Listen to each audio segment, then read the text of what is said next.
India سے کسی نے پوچھا کچھ گھریلو مسائل کی وجہ سے میرے والد مجھے بول رہے ہیں کہ میں اپنی بیوی کو طلاق دے دوں، میں اس بات پر راضی نہ ہوں، کیا یہ والد کی نافرمانی تو نہیں ہوگی؟ میں کیا کہوں، رہنمائی فرمائیں۔ دیکھیں مجھے نہیں معلوم کہ آپ کے والد صاحب کس بیس پر کہہ رہے ہیں، آپ بہتر ہے کہ اپنے پورے حالات بتا کر قریب کے کسی سمجھدار عالم سے مشورہ لے لیں۔ آپ بعض دفعہ والد کی بات بہت معقول ہوتی ہے تو پھر شریعت میں حکم یہ ہے کہ باپ کی اطاعت کی جائے اس بارے میں، لیکن اب اس میں غلطی پر کون ہے اور کس حد تک آپ کی وائف باپ کو تکلیف پہنچا رہی ہیں یہ فیصلہ کرنا میرے لیے ممکن نہیں ہے۔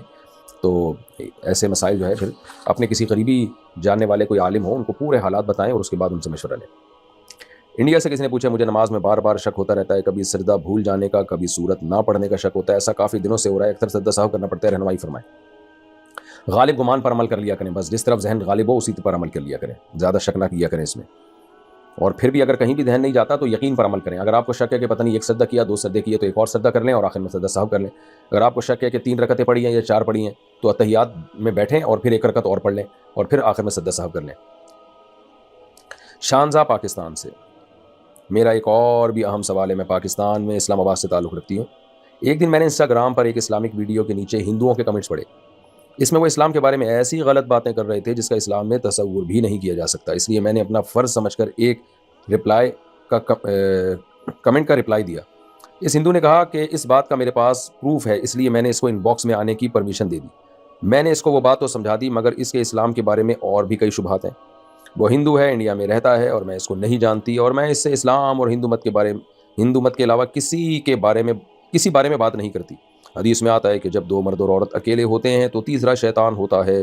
میرا سوال یہ ہے کہ کیا یہ حدیث مجھ پر لاگو ہوتی ہے اور کیا مجھے اس سے بات نہیں کرنی چاہیے، جبکہ مجھے ایسا لگتا ہے کہ اگر میں اس سے بات کروں تو شاید مسلمان ہو جائے گا۔ دیکھیں اگر آپ جوان خاتون ہیں تو آپ اس سے بات نہ کریں۔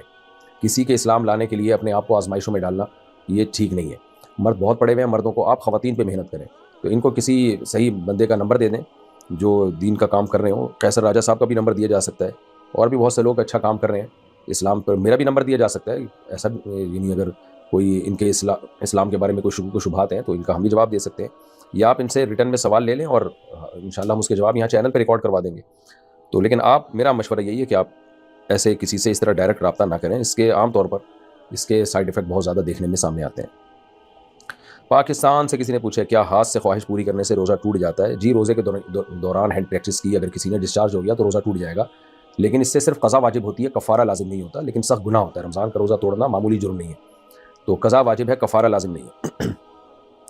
شاہ سید سواد سے میں MBBS کا طالب علم ہوں، میرا سارا خرچہ میرا بھائی چلاتا ہے۔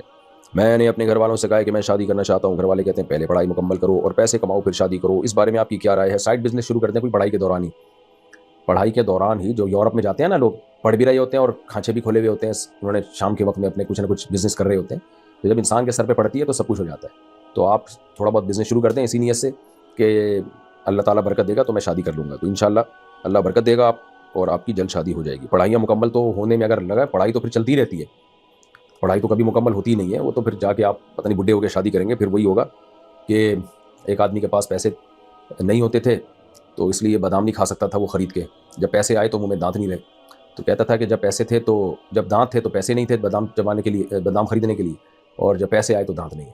یہی ہوتا ہے، پڑھائیاں کر کر کے بڈھے ہو جاتے ہیں، کسی کام کے رہتے نہیں ہیں، بیوی سے وہ محبت بھی نہیں ہوتی، جذبات بھی نہیں ہوتے، بچے بھی لیٹ پیدا ہوتے ہیں، دادی نانی دادا دادی بننے سے پہلے ہی فوت ہو جاتے ہیں، تو اپنے خاندان اور پریوار کی خوشیاں کم وقتوں کو دیکھنا نصیب نہیں ہوتی، بس ایک پڑھائی کو عذاب بنایا ہوا ہے، سر پہ مسلط کیا ہوا ہے۔ نیچرل لائف میں انسان کا سکون ہے، شادی بھی کریں پڑھائی بھی جاری رکھیں۔ ماں باپ کو چاہیے آپ اگر پڑھائی میں دلچسپی لے رہے ہیں تو پھر شادی کرا دیں، آپ کی تو اپنے خرچے پہ کرا دیں، کوئی بات نہیں، بہو آئے گی 2 روٹی زیادہ کھا لے گی، کوئی اتنا بڑی ٹینشن کی بات نہیں ہے، اللہ تعالیٰ برکت دے گا، اللہ پہ توکل کرنا چاہیے۔ تو نہیں کرتے تو پھر آپ ایسے سائڈ میں کوئی شروع کر دیں بزنس شام کے وقت میں یا دن کے وقت میں جب بھی فرصت ہوتی ہے۔ پاکستان سے پوچھا میرے دل میں ایک بات آئی ہے جس نے میری نیند اڑا کر رکھی ہوئی ہے۔ ایک فلسطینی کہہ رہا تھا ہم روز محشر سارے مسلمانوں پر مقدمہ کریں گے کہ ہم یہاں ذبح ہوتے رہے اور تم سب چپ کر کے دیکھتے رہے۔ میں پوچھنا یہ چاہتا ہوں کہ میں کیا کر سکتا ہوں؟ میں مالی مدد بھی بھیج رہا ہوں اور راستے میں سہولت مل جائے تو جہاد کے لیے بھی جانے کو تیار ہوں، لیکن حکومت پاکستان کوئی ایسا اقدام کر ہی نہیں رہی کہ ہم وہاں جا کر ان کی مدد کر سکیں۔ دیکھیں جو آپ کے اختیار میں ہے وہ اس میں کمی کوتاہی نہ کریں۔ تو ہمارے اختیار میں کیا مالی مدد ان کے ساتھ کر سکتے ہیں، بہت سے لوگ ریلائبل لوگ ہیں، بہت سے تو ڈرامے باز بھی ہیں، خوب سمجھ لیں۔ جب بھی کوئی ایسے ڈیزاسٹر ہوتا ہے، کوئی مسائل ہوتے ہیں، بہت سے تنظیمیں اور لوگ جو ہے وہ لوگوں کو الو بنا کر پیسے بٹورنا شروع کر دیتی ہیں۔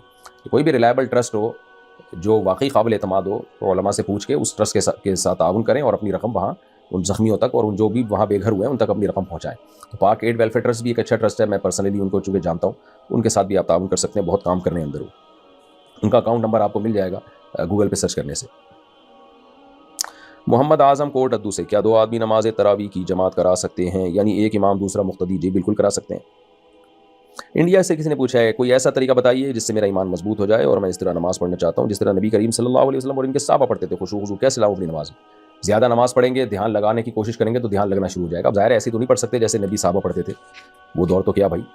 بس آپ خشوع کی کوشش کریں جتنی آپ سے ہو سکتی ہے, اور اس میں زیادہ ٹینشن نہ لیں. اللہ انشاءاللہ جتنا آپ کوشش کریں گے بس اللہ اسی کو قبول کر لے گا. پاکستان سے کسی نے پوچھا, ہمارے گھر میں میرے بھائی اور ہم دونوں کو جو پاکٹ منی ملتی ہے وہ مختلف ہے, بھائیوں کو زیادہ اور ہم کو کم ملتے ہیں, اسلام اس کے بارے میں کیا کہتا ہے؟ یہ پاکٹ منی ہمیں کھانے پینے کے لیے ملتی ہے. ضرورت کی کوئی اور چیز لینی ہو تو والد صاحب اس کے الگ سے پیسے دیتے ہیں. بھائیوں کو کہنا ہماری پاکٹ منی اس لیے زیادہ ہے کہ ہم لڑکے ہیں اور تم لڑکیاں.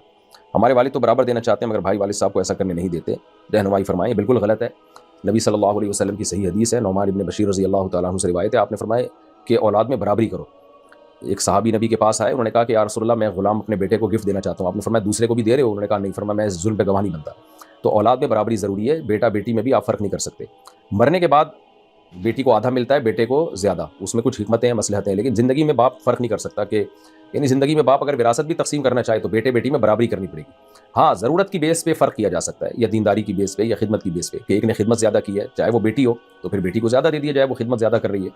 یا دیندار کوئی زیادہ ہے یا کسی کو ضرورت زیادہ ہے, تو دینداری, ضرورت اور خدمت, ان 3 بنیادوں پہ کمی بیشی کی جا سکتی ہے. بیٹا یا بیٹی ہونے کی بیس پہ نہیں کی جا سکتی.